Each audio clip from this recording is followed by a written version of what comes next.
Hello साथियों, स्वागत है आपका आपके अपने यूट्यूब चैनल एचएस पॉइंट पर। साथियों, हम आज यहाँ पे रीजनिंग प्रैक्टिस सेट की 26वीं क्लास करने वाले हैं। अगर अभी तक आपने हमारी 1 से लेकर 25 तक की पिछली क्लासों को नहीं देखा है तो हमारे चैनल पर जाकर आप विजिट कर सकते हैं। तो वीडियो के अंत तक बने रहिएगा, आप भी हमारे साथ इन प्रश्नों को सॉल्व करिएगा। चलिए शुरू करते हैं अपना पहला प्रश्न।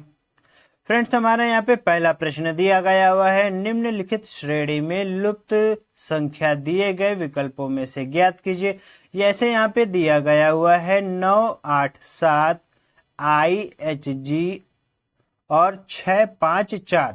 यहाँ पे दिया गया है प्रश्नवाचक चिन्ह। अबे हमें यहाँ पे बताना होगा हमारे यहाँ पे आंसर क्या आएगा। देखिएगा, अगर आप यहाँ पे देखेंगे हमारा 9 दिया हुआ और यहाँ पे हमारा I दिया हुआ है साथियों, तो I का जो हमारा यहाँ पे संकेत कोड होता है वो हमारा कितना होता है, 9 होता है। H का हमारा संकेत कोड कितना होता है, 8 होता है। और जो यहाँ पे हमारा G दिया हुआ है वो हमारा संकेत कोड कितना होता है, 7 होता है। तो ये देखिए साथियों, वही हमारा 987 यहाँ पे लिखा हुआ है। यानी कि अगर यहाँ पे हमें G5 6, 5, 4 को लिखना होगा तो इसी तरीके हमको लिखना होगा। हमें यहाँ पे 6 का संकेत कोड क्या होता है अगर आपको पता होगा तो आप कर लेंगे। यहाँ पे 6 का संकेत कोड हमारा होता है F और 5 का हमारा संकेत कोड होता है साथियों E। और उसके बाद हमारा आता है D, जो 4 पर होता है D, उसका हमारा क्या हो जाता है साथियों, D हो जाता है। तो कौन सा हमारा ऑप्शन आएगा यहाँ पे, F, E और डी। हमारा ऑप्शन नंबर बी हमारा राइट आंसर हो जाएगा। उम्मीद है प्रश्न आपको अच्छा लगा होगा, समझ में आया होगा।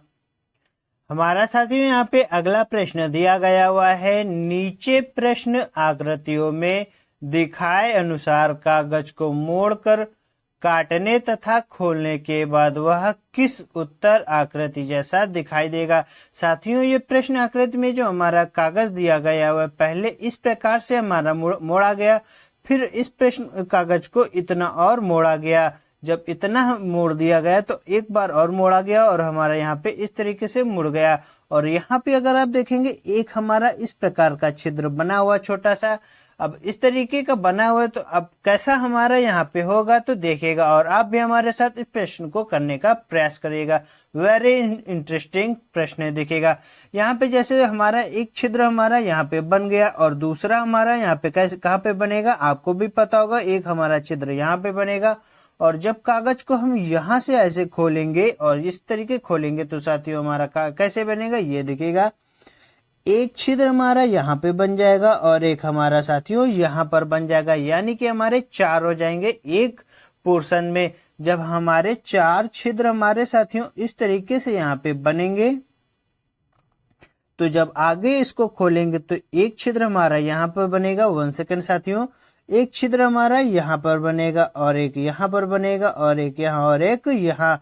यानी कि हमारे साथियों 2 इधर 4 इधर 4 इधर हो जाएंगे। किस ऑप्शन में अगर आप देखेंगे, ऑप्शन नंबर ए हमारा गलत हो जाएगा, ऑप्शन नंबर डी हमारा गलत हो जाएगा। यहाँ पे अब हमारे पास बचते हैं बी और सी। तो अगर आप देखेंगे ये हमारे जो प्रश्न है हमारे छिद्र में ये एकदम सीधे सीधे बने हुए साथियों, पर यहाँ पे सीधे ना बन के थोड़ा सा दूर बनेंगे। तो इसीलिए हमारा ऑप्शन नंबर बी भी हमारा गलत हो जाएगा। ऑप्शन नंबर सी हमारा राइट आंसर हो जाएगा। देखिएगा साथियों, हमने जो आपको बताया ये वाला छिद्र यहाँ पे हो गया और यहाँ पे आ गया और यहाँ पे है और यहाँ पर है। इस तरीके से यहाँ पे हमारे छिद्र बनते हैं। ऑप्शन नंबर सी हमारा राइट आंसर हो गया। देखते हैं अपना अगला प्रश्न। हमारा साथियों यहाँ पे अगला प्रश्न दिया गया हुआ है, एक व्यक्ति अपनी पत्नी से 3 वर्ष बड़ा है और अपने पुत्र से 4 गुना बड़ा है। यदि 3 वर्ष बाद पुत्र की आयु 15 वर्ष की हो जाएगी तो इस समय पत्नी की आयु कितनी है। साथियों, बहुत ही अच्छा प्रश्न है एज का। देखिएगा इस तरीके के प्रश्न बहुत आते हैं। जैसे अगर ये प्रश्न हमारा एज का है तो कैसे होगा, ये देखिएगा। जैसे यहाँ पे दिया गया प्रश्न में अगर आप पढ़ेंगे तो एक व्यक्ति अपनी पत्नी से कितना बड़ा है, 3 वर्ष बड़ा है साथियों, ये चीज देखिएगा। और आगे दिया गया और अपने पुत्र से कितना बड़ा है, 4 गुना बड़ा है। इसके बाद यहाँ पे दिया हुआ यदि 3 वर्ष बाद पुत्र की आयु कितनी होगी, 15 वर्ष साथियों होती। यहाँ पे प्रश्न अगर आप देखेंगे दिया हुआ है सन सन की हमारी कितनी दी हुई है 3 वर्ष बाद 15, और यहाँ पे हम अगर 3 वर्ष पीछे कर दे तो हमारी सन की आयु जो प्रेजेंट की है वो हमारी निकल कर आ जाएगी। तो हम यहाँ पे कितना माइनस करेंगे 3, तो हमारा आ जाएगा यहाँ पर 12 साथियों। आगे दिया हुआ अगर आप देखेंगे हमारी यहाँ पे सन की आयु हमारी कितनी आ जाती है 12। उसके बाद देखिएगा यहाँ पे दिया हुआ है पत्नी और हमारी व्यक्ति की आयु निकालनी है। तो इसके बाद यहाँ पे क्या दिया गया हुआ था, और अपने पुत्र से 4 गुना बड़ा। ये चीज आपको अगर आप देखेंगे तो आपको मिल जाएगी। 4 वर्ष बड़ा है तो यानी कि 4 गुना, तो ये हमारा सन हो गया, और ये हमारा कौन हो गया व्यक्ति, यानी कि हम इसको फादर कह देते हैं। तो फादर इससे 4 गुना यानी कि 12 चौको 48 हो जाएगा साथियों। ये हमारा आप देखेंगे 12 गुणा 4 हो रहा है, 12 चौको 48 हो गया। तो इसके बाद यहाँ पे दिया हुआ है अपनी पत्नी से 3 वर्ष बड़ा है। दिस इज द इम्पोर्टेंट, कितना बड़ा है 3 वर्ष बड़ा है। तो हम यहाँ पे कितना माइनस करेंगे 3, तो हमारी यहाँ पे किसकी आयु निकल के आ जाएगी। हम यहाँ पे जैसे -3 करेंगे तो हमारी उसकी वाइफ की आयु निकल के आ जाएगी। हमने यहाँ पे W लिख दिया और 3 हमारी घटेगी, तो हमारी यहाँ पे कितनी आ जाएगी साथियों 45 आ जाएगी। अब यहाँ पे क्या दिया हुआ है आखिरी में, ये देखिएगा हमने प्रश्न को हल कर लिया है। आगे दिया हुआ है तो इस समय पत्नी की आयु कितनी है, हमसे प्रेजेंट टाइम की पूछ रहा है। प्रेजेंट टाइम की हमारी पत्नी की आयु कितनी है साथियों, अगर आप देखेंगे यहाँ पे हमारी 45 वर्ष दी गई हुई है। ऑप्शन नंबर डी हमारा राइट आंसर हो जाएगा। उम्मीद है प्रश्न आपको बढ़िया लगा होगा। देखते हैं हम अपना अगला प्रश्न। एज का साथियों इस तरीके के प्रश्न बहुत ही अच्छे लेवल के पूछे जाते हैं। अगला प्रश्न दिया गया हुआ है 4 उत्तर आकृतियों में से कौन सी आकृति नीचे प्रश्न आकृति में दिए गए टुकड़ों से बनाई जा सकती है। साथियों इस तरीके के प्रश्न कभी भी प्रश्न आकृति में टुकड़े वाले आते हैं तो इसमें बहुत ही अच्छा तरीका आपको बताएंगे, देखिएगा। जैसे यहाँ पे प्रश्न आकृति में देखेंगे हमारे यहाँ पे 5 टुकड़े दिए गए हैं और इस प्रश्न में हमें अपना ऑप्शन निकालना होगा। देखिएगा जैसे यहाँ पे हमारा पहला टुकड़ा लेंगे, ये हमारा क्या हो गया वर्ग। तो साथियों जब कभी भी वर्ग आप उठाएं तो वर्ग का साइज के साथ प्रश्न में देखिएगा। जैसे हमारा यहाँ पे दिया गया वर्ग, अगर आप देखेंगे यहाँ पे हमारा एक हमारा ये वर्ग हो गया और यहाँ पे भी हमारा वर्ग बनना है और एक हमारा यहाँ पे ये देखिए छोटा सा वर्ग बनना है। साथियों हम यहाँ पे छोटा वर्ग क्यों नहीं लेंगे, देखिएगा यहाँ पे बड़ा वर्ग बना है और यहाँ पे हमारा छोटा वर्ग बना है, इसीलिए हमारा ऑप्शन नंबर डी हम पहले ही अपना गलत कर देंगे। अब हमारे पास 2 ऑप्शन बचते हैं बी और सी, हम इसमें से अपना आंसर निकालेंगे। देखिएगा जैसे यहाँ पे हमारा बना हुआ था वर्ग तो हम यहाँ पे देखेंगे बी में भी हमारा, सी में भी है, मतलब ए में भी है और बी में। आगे दिया हुआ ये वाला इस तरीके का वर्ग मतलब कि चित्र देखिएगा। जब हमारा इस तरीके का चित्र देखेंगे हमारा यहाँ पे एकदम वेरी बेस्ट हो जाएगा। ये वाला अगर आप देख रहे होंगे साथियों हमारा यहाँ पे बनना है, ये हमारा वर्ग हो गया और उसके बाद हमारा साथियों ये वाला हमारा चित्र यहाँ पे बनकर आ जाता है।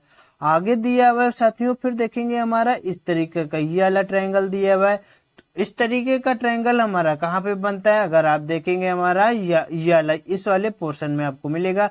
ये वाला हमारा ट्रायंगल हो गया, फिर आगे एक ये हमारा चित्र आता है और एक वाला हमारा आता है। तो देखिएगा अगर आप देखेंगे तो हमारा यहाँ पे ये वाला एक हमारा यहाँ पे बन जाता है और एक हमारा यहाँ पर आ जाता है, यानी कि हमारा ऑप्शन नंबर ए हमारा पूर्ण रूप से हमारा सही हो जाता है। ऑप्शन नंबर ए हमारा राइट आंसर हो जाएगा। देखते हैं हम अपना अगला प्रश्न। हमारा साथियों यहाँ पे अगला प्रश्न दिया गया हुआ है फलों की 3 टोकरियां हैं।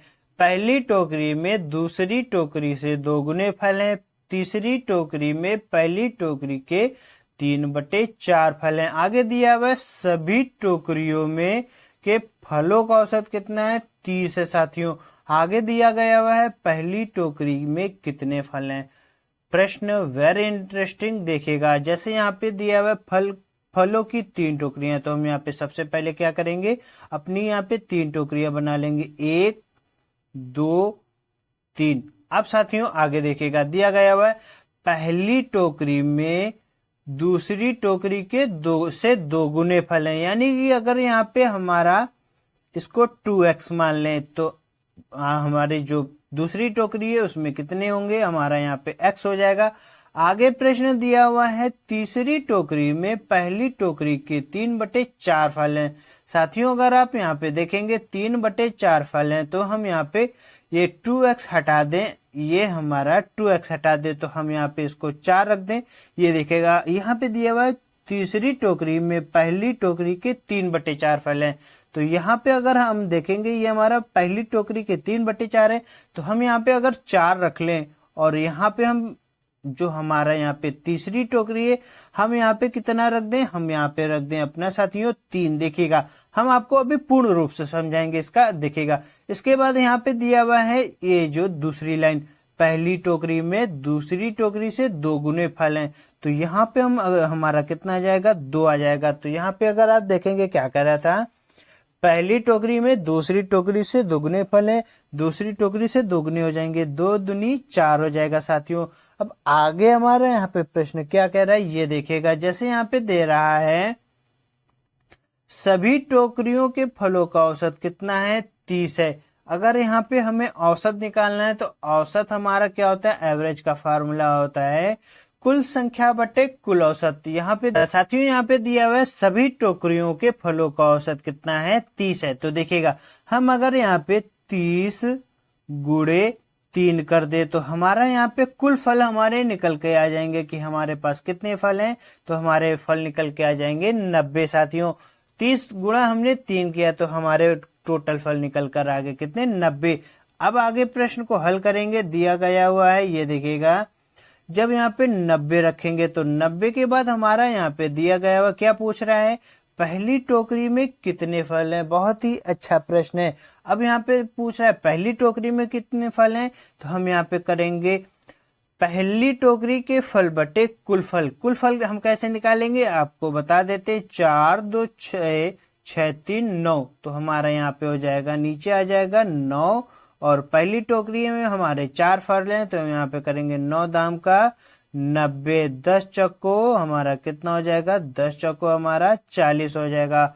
ऑप्शन नंबर डी हमारा, ऑप्शन नंबर जो हमारा साथियों डी हमारा राइट आंसर हो जाएगा।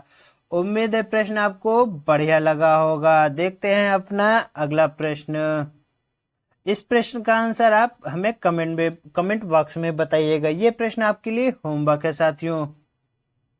वीडियो अगर आपको अच्छा लगा हो तो चैनल को सब्सक्राइब कर लीजिएगा। वीडियो को पूरा देखने के लिए शुक्रिया, थैंक यू। मिलते हैं आपसे अगले वीडियो में, तब तक के लिए नमस्कार।